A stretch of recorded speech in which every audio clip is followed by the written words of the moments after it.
lecture for some basic concepts of chemistry, class 11th. Okay, so in the last lecture we have discussed about chemistry, importance of chemistry, then this matter, classification of matter, element, compounds, mixtures. Okay, those all the things which I discussed in the last lecture, they were known to you. तुमने कहीं ना कहीं पढ़ी होंगी वो. Okay, now we will move towards the next topic, that is scientific notation. The next topic for today is scientific notations. Yes, scientific notation. Write it down. आराम से करो. Do it easily. I will explain in the most easiest way. बिल्कुल मक्खन लगेगा. हो गया. Okay. So scientific notation. Scientific notation तुम्हें पता लग रहा है. Notations used in scientific experiments. Notations used in scientific experiments. Okay. कभी कभी क्या होता है कि ड्यूरिंग नॉर्मल कैलकुलेशंस में तो क्या होगा, in normal calculation, normal mathematics, ज्यादा से ज्यादा calculation can go up to this lakhs, crore, okay, millions, billions, इसके ऊपर कैलकुलेशन नॉर्मल जाती नहीं है. Okay, but when you do scientific experiments, जब लैब्स में एक्सपेरिमेंट्स होते हैं, ऑब्जर्वेशंस होते हैं, तो some calculations are too large and some calculations are too small. Some calculations are too small. Okay, so क्या होता है ऐसे केस में, उनको फिर हम सिंपल मैथ में लिखने लगे तो बहुत स्पेस घिर जाएगा, टाइम खा जाएगा. So we use the scientific notations for writing calculations which are either too large और टू स्मॉल. ये क्या होती हैं, ये तुम्हें धीरे धीरे पता लग जाएगा. बी विद मी, डेफिनेशन लिख लो इसकी. Okay, scientific notations. ओके,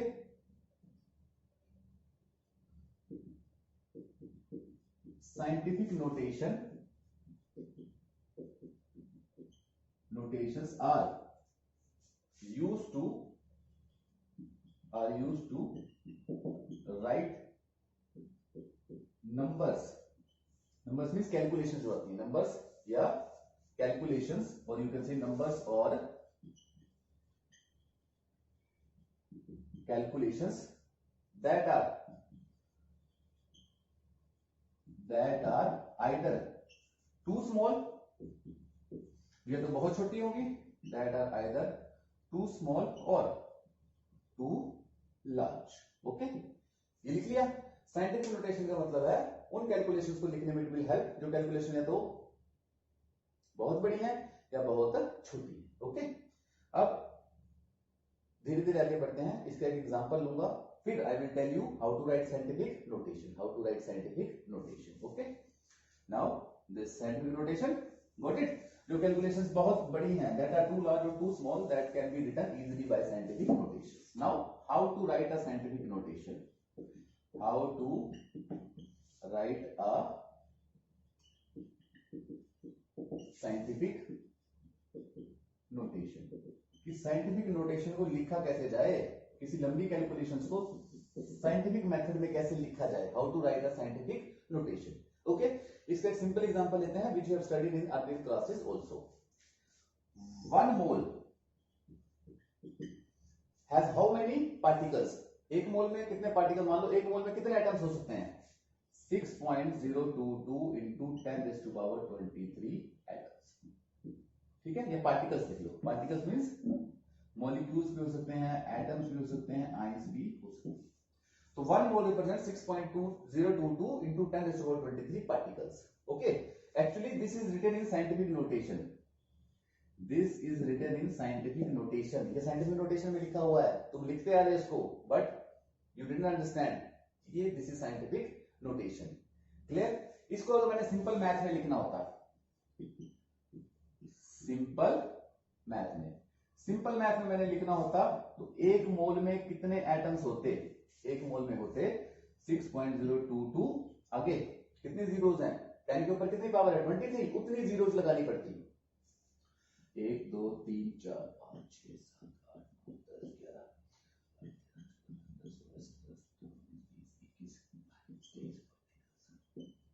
अगर सिंपल मैथमेटिक्स में आई विल राइट तो 1 mole has this much of particles, 6.022 1023 मतलब 6.022 के बाद 23 का मतलब है 23 जीरो हो रहेगी.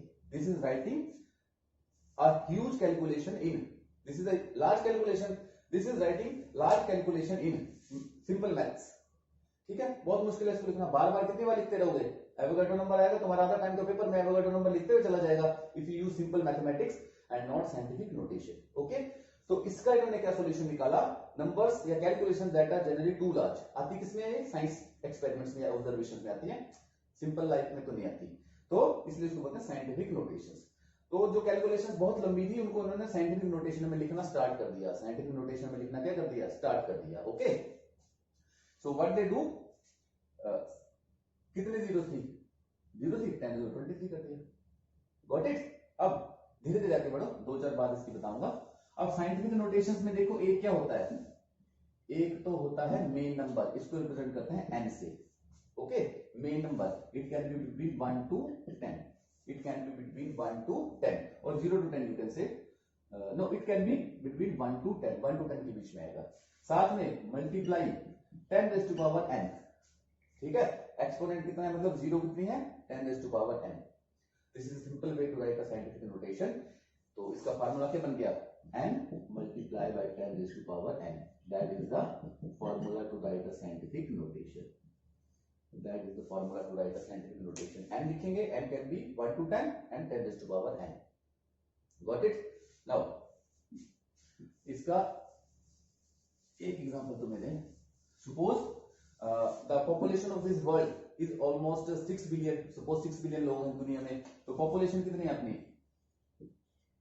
population means 6 billion thousand, okay, million, billion, 6 billion population है। okay, तो तुमसे बार बार पूछेंगे कि population को बताओ, I am giving you non scientific example समझाने के लिए। ओके, तो देखो इतने सारा बार बार लिखना कितना मुश्किल है, तो उसको साइंटिफिक नोटेशन में लिखा जाए। ओके, साइंटिफिक नोटेशंस में you have to search the decimal, scientific notation means writing the large calculations और small calculation in decimal form, in decimal form. तो सबसे पहले इसमें डेसिमल सर्च करना बहुत जरूरी है कि वेयर इज द डेसिमल, इसमें कहीं डेसिमल दिख रहा है, नहीं दिख रहा है, इसका मतलब लास्ट में है, इसका मतलब कहां है, लास्ट में है। ओके, नाउ इसको करने से पहले एक देखो, mass of electron, mass of electron 9.1 into 10 raised to power minus 31 kilogram. Okay, mass of proton, mass of proton is equal to 1.67 into 10 raised to power minus 24 gram. Okay, Avogadro number, Avogadro's number is equal to 6.022 into 10 raised to power 23. Okay, these all are written in scientific notations, n multiplied 10 raised to power n, n multiplied 10 raised to power n, n multiplied 10 raised to power n, got it। now look at it and इसमें एक similar point देखो, इसमें एक similar point देखो कि तीनों mass of electron, mass of proton and Avogadro number has been written in scientific notation। what is similar in all the three scientific notations, इन तीनों scientific notations में similar चीज क्या है। Okay, so you see similar चीज है कि decimal हमेशा first digit के बाद है, डेसिमल हमेशा फर्स्ट डिजिट के बाद है, डेसिमल हमेशा फर्स्ट डिजिट के बाद है। इसमें भी decimal is after first digit, decimal after first digit, decimal after first digit. So in scientific notations decimal point कहीं भी है, उसको अगर तुमने साइंटिफिक नोटेशन में लिखना है तो डेसिमल पॉइंट को खींच के फर्स्ट डिजिट के बाद ले आना है, फर्स्ट डिजिट के बाद ले आना है, गॉट इट। ओके, नाउ यहां पे n की वैल्यू माइनस में है, यहां पे माइनस में है, यहां पे प्लस में, यहां पे प्लस में है। ओके, तो कब n की वैल्यू प्लस में आएगी, कब n की वैल्यू माइनस में आएगी, इसके लिए एक सिंपल फार्मूला है PL, PL। ओके, अगर डेसिमल पॉइंट को तुमने यहां से खींच के कहां लाना है, यहां पे लाना है फर्स्ट डिजिट के बाद में, this is way of writing scientific notation. Okay, तो कितने प्लेस मूव किया ये, 1 2 3 4 5 6 7 8 9, 9 प्लेसेस मूव किया, तो तुम लिखोगे 10 raised to power 9, 10 raised to power 9, या लिख सकते हो 10 raised to power minus 9। Okay, decimal point 1 2 3 4 5 6 7 8 9, 9 places move किया, सो तुम लिखोगे 10 raised to power 9 और 10 raised to power minus 9, इन दोनों में से एक आएगा। अब कौन सा आएगा, तो इसके लिए रूल है PL। क्या रूल है, PL, positive left means positive left. अगर तुम तुम डेसिमल को लेफ्ट हैंड साइड मूव कर रहे हो तो n की स्मॉल n की वैल्यू क्या आएगी, प्लस में आएगी। और इसका उल्टा कर लो, अगर राइट हैंड साइड मूव कर रहे होगे तो स्मॉल n की वैल्यू किस में आएगी, माइनस में आएगी। pl लेफ्ट में अगर डेसिमल को मूव करोगे, अपनी ओरिजिनल पोजीशन से लेफ्ट में मूव करोगे तो जो स्मॉल n की वैल्यू आएगी that will be in positive, pl positive left. Okay, तो यहां पे हमने डेसिमल को लेफ्ट में मूव किया है तो वैल्यू कौन सी सही होगी, ये ना कि ये। Remember the rule, pl left में मूव करोगे तो पॉजिटिव, तो ऑटोमेटिकली राइट मूव करोगे तो स्मॉल n की वैल्यू किसमें आएगी, नेगेटिव में। So this is correct. So write it down in scientific notation what will happen, this decimal place will move to after first digit, तो बनेगा 6.0, बाकी लिखने की जरूरत नहीं, into 10 raised to power 9।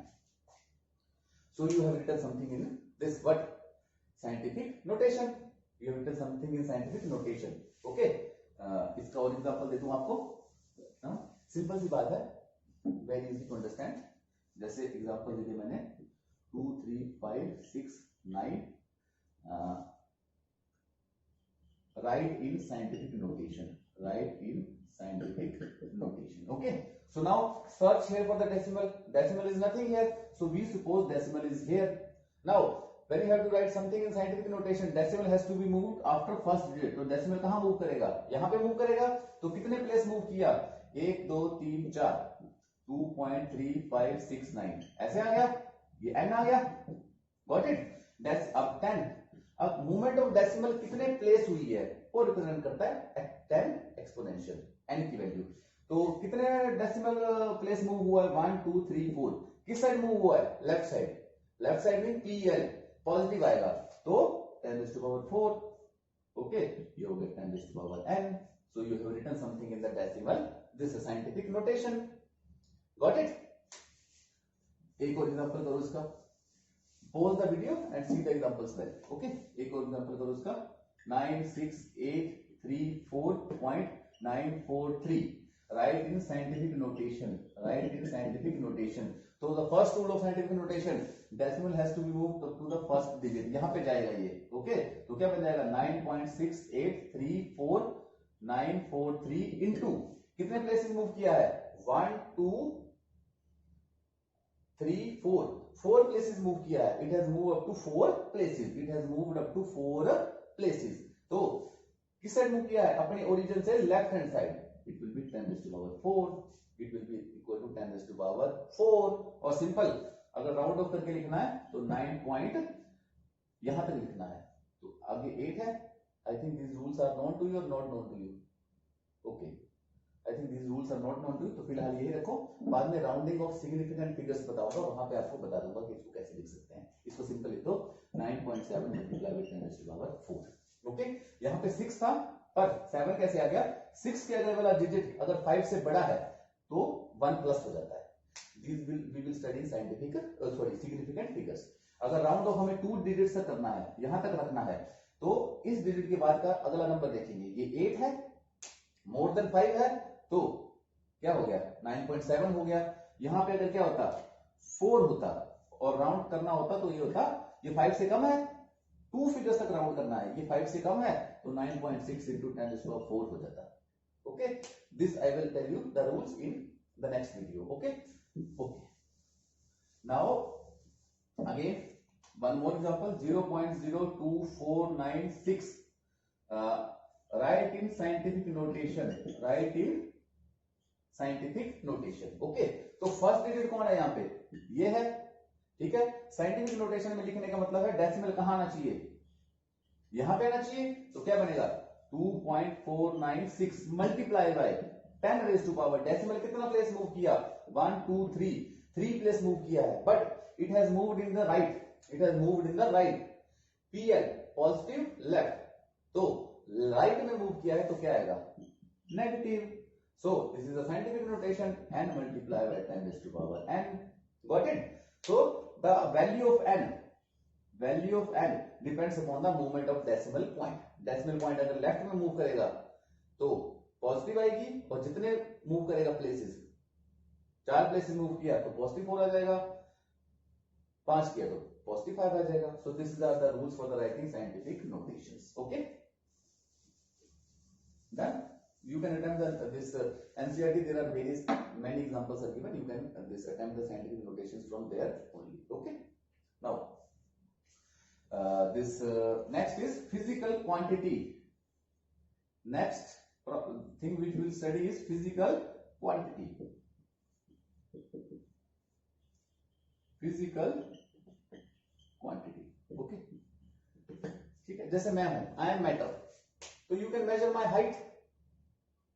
You can measure my weight. You can measure my height. You can measure my weight. और quantity बता सकते हो जिसकी कि मेरी हाइट है 1.83, पूरी क्वांटिटी बता दी. मेरी हाइट है 6 फीट, क्वांटिटी बता दी ना, 6 फीट, नंबर बता दिया.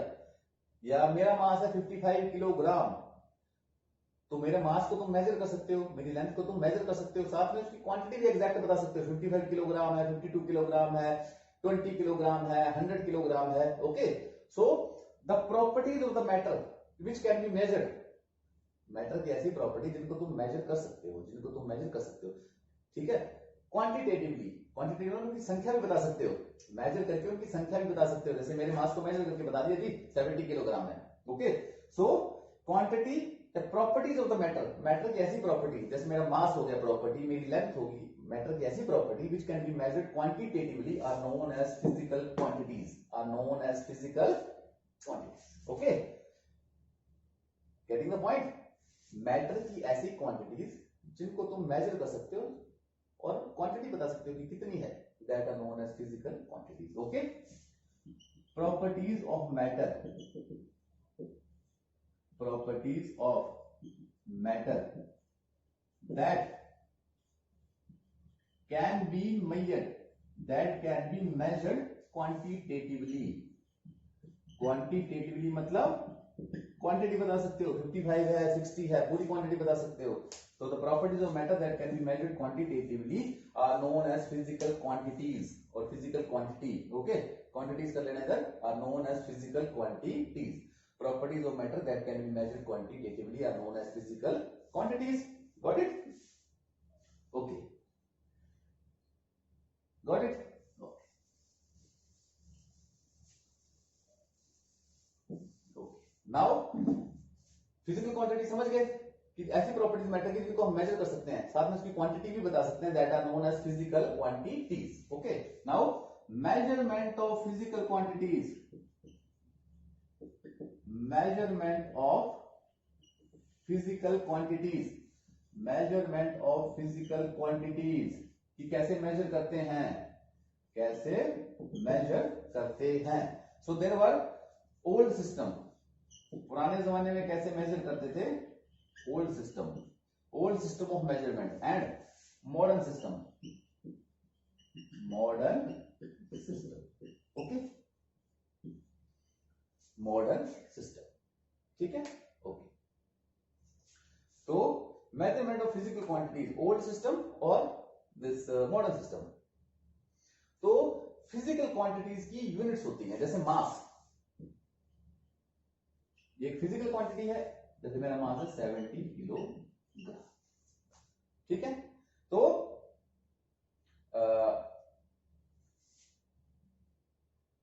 अगर मैं यहां पे मास लिख देता 70, तो कुछ पता लगता क्या है, 70 पाउंड है, 70 ग्राम है, 70 किलोग्राम है, कुछ पता नहीं लगता. ये फिजिकल क्वांटिटी है. ठीक है. 70 लिख देता. अब 70 क्या हो सकता है, ग्राम भी हो सकता है, किलोग्राम भी हो सकता है. ठीक है. पाउंड्स भी हो सकते हैं. ओके. सो फिजिकल क्वांटिटी को मेजर करने के लिए यूनिट्स होती हैं. फिजिकल क्वांटिटी को मेजर करने के लिए क्या होती हैं, यूनिट्स होती हैं. जैसे मास की यूनिट क्या है, किलोग्राम. लेंथ की यूनिट क्या है, मीटर, किलोमीटर. ओके. टेम्परेचर की यूनिट क्या है, kelvin, degree Celsius, degree Fahrenheit. तो किसी भी फिजिकल क्वांटिटी को मेजर करना है तो क्या होता है, यूनिट्स होती हैं. क्या होती हैं, यूनिट्स. ओके. तो we will discuss the various units for measuring the physical quantities. Okay. You can say heading में इंक्लूड कर दो यूनिट्स. ठीक है. यूनिट के बिना तो फिजिकल क्वांटिटी को कैसे मेजर करोगे. मेरा मास 70 है, पता लगेगा कि मेरा मास 70 ग्राम है, 70 किलोग्राम है, 70 पाउंड है, क्या है. Got it. मुझे तो तुम देख रहे, मुझे एस्टिमेट लगा लिया. कोई बुक में आ गया न्यूमेरिकल कि mass of 2 moles of NaCl is 70. 70 क्या माने, ठीक है। या किसी भी चीज का मास ले ली, लेंथ ले ली, कि length of the tower of Pisa, length of the tower of Pisa is 182। अब 182 क्या माने, मीटर माने, किलोमीटर माने। तो किसी भी फिजिकल क्वांटिटी को मेजर करने के लिए क्या चाहिए अपने को, यूनिट्स चाहिए, ठीक है। We require units for measuring any physical quantity, got it. So units कौन कौन से यूज होते थे पुराने जमाने में और मॉडर्न सिस्टम में कौन से यूनिट्स यूज होते हैं, ओके। सो यूनिट्स हमेशा दो टाइप्स के होते हैं, basic units,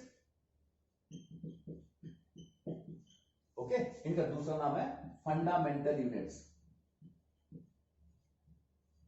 fundamental units, and the second type of units are derived units, are known as derived units, okay। units two type के हैं, बेसिक यूनिट्स, फंडामेंटल यूनिट्स और derived units। अब देखो बेसिक यूनिट्स क्या है, जैसे है अल्फाबेट होता है इंग्लिश में A to Z, A B C D E F G, ठीक है, ये बेसिक अल्फाबेट है, ये कहीं से आए नहीं है, ये बेसिक है, ओके। अब उनको जोड़ के तुम कुछ भी बना सकते हो, Atul ATUL, okay, chemistry CHEMISTRY। तो अतुल कहां से आया है, अतुल आया है अल्फाबेट से, ABC का ज्ञान नहीं होता तो तुम्हें अतुल नहीं मिलता, ठीक है। तो और A कहां से आया, B कहां से आया, वो बेसिक यूनिट्स हैं और उनको जोड़ जोड़ के वर्ड्स बनते हैं, ओके। सो जो वर्ड्स हैं they are derived from alphabets. उसी तरीके से बेसिक यूनिट्स ऐसी होती हैं जो कहीं से नहीं आई हैं, okay, they are like the alphabets. और डिराइव्ड यूनिट्स वो हैं जो बेसिक यूनिट से बनाई गई हैं, जो बेसिक यूनिट से बनाई गई हैं। Getting the point. इसका एक एग्जांपल कराता हूं, समझ आ जाएगा। जैसे मास क्या है, लेंथ क्या है, एक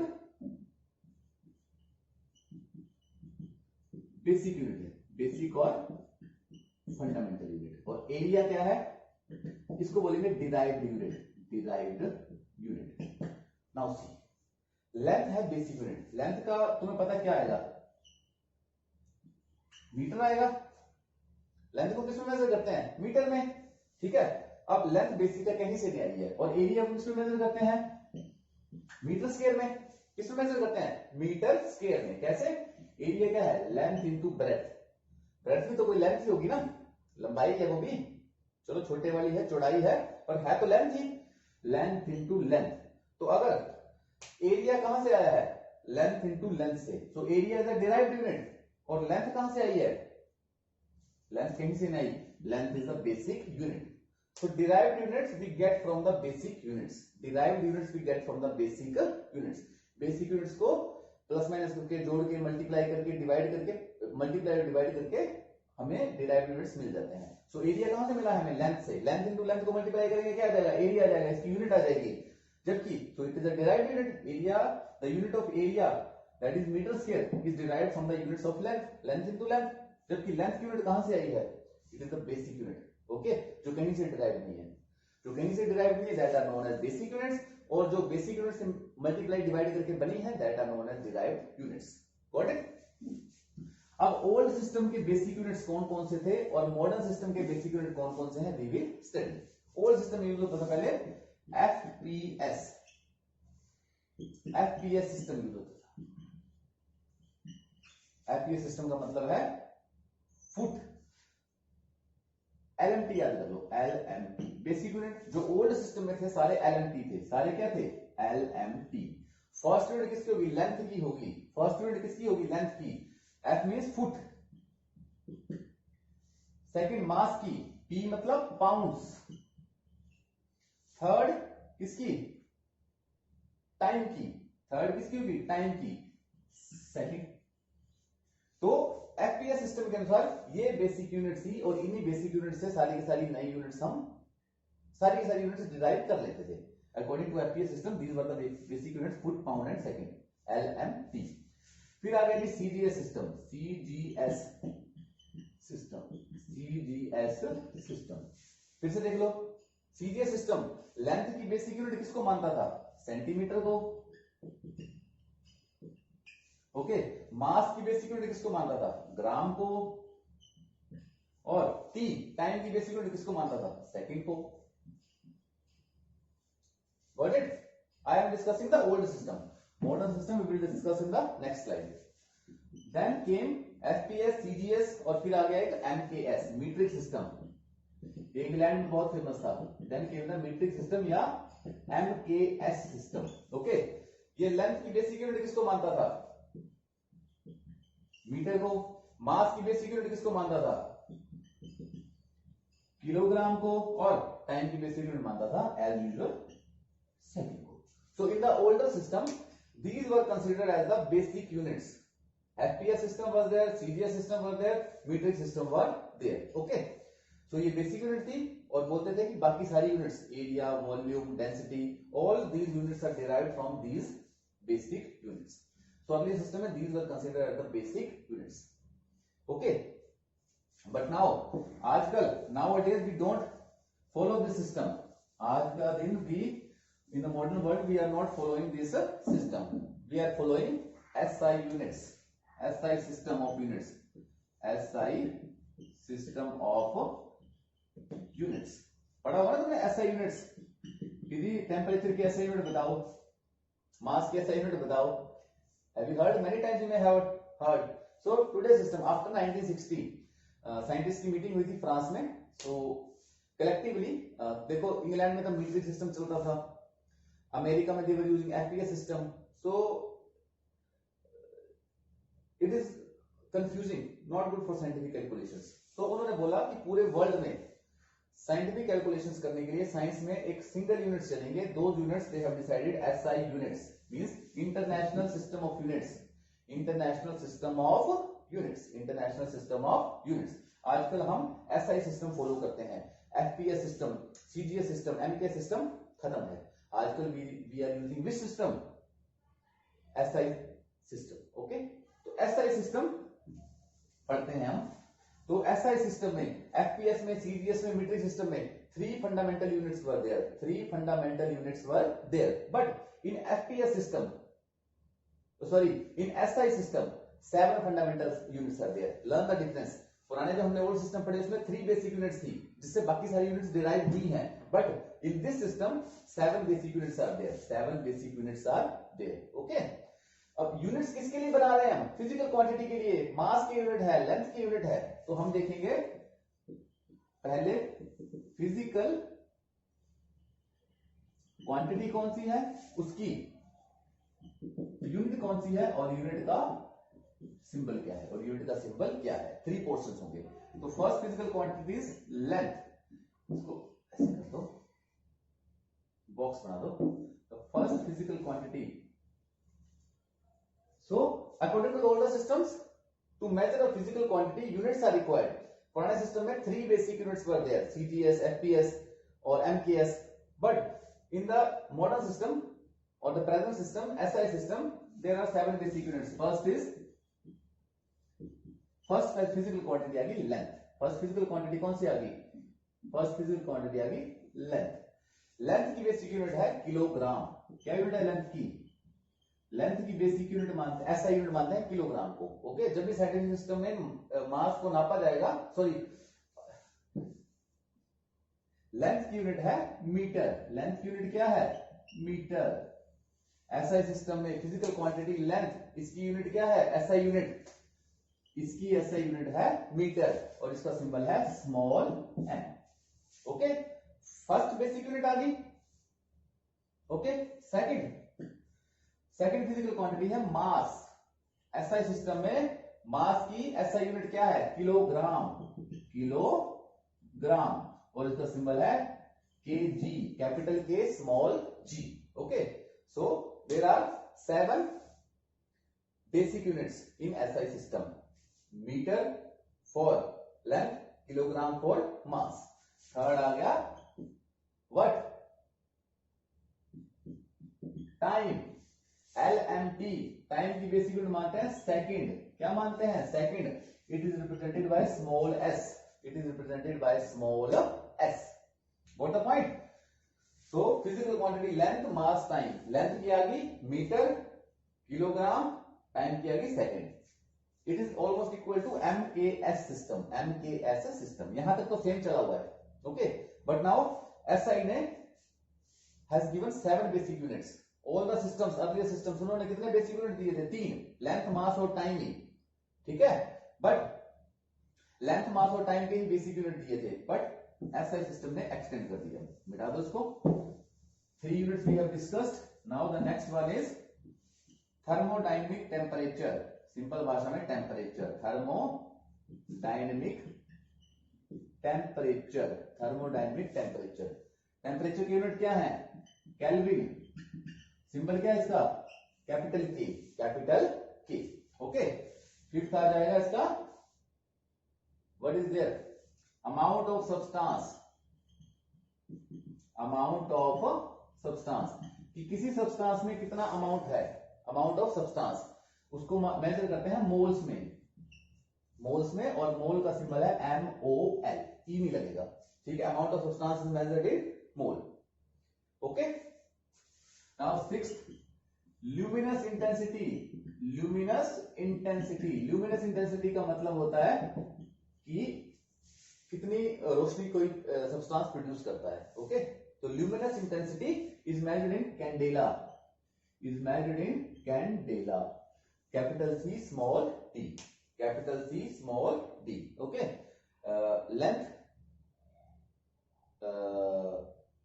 मास, time, temperature, amount of substance, luminous intensity. अब लास्ट बच गया अपने पास, that is current, that is electric current. 7 basic unit आ गई, इलेक्ट्रिक करंट, इलेक्ट्रिक करंट, ठीक है। इलेक्ट्रिक करंट को मापते हैं हम एम्पियर में। ओके, एम्पियर में सिंबल है capital A, capital A। So these are the 7 basic units या फंडामेंटल यूनिट्स। इसको हेडिंग डाल सकते हो, fundamental units. These are the 7 fundamental units, 7 fundamental units. Heading डाल देना इसको, फंडामेंटल यूनिट्स। SI सिस्टम में these 7 fundamental units are used. Okay, okay. These fundamental unit आ गई, ये कहीं से नहीं डिराइव्ड है, ये बेसिक यूनिट्स है, ये कहीं से नहीं लिए गए। अब इसी के बेस पे दूसरे यूनिट्स कौन से आएंगे? Derived units, derived units, derived units.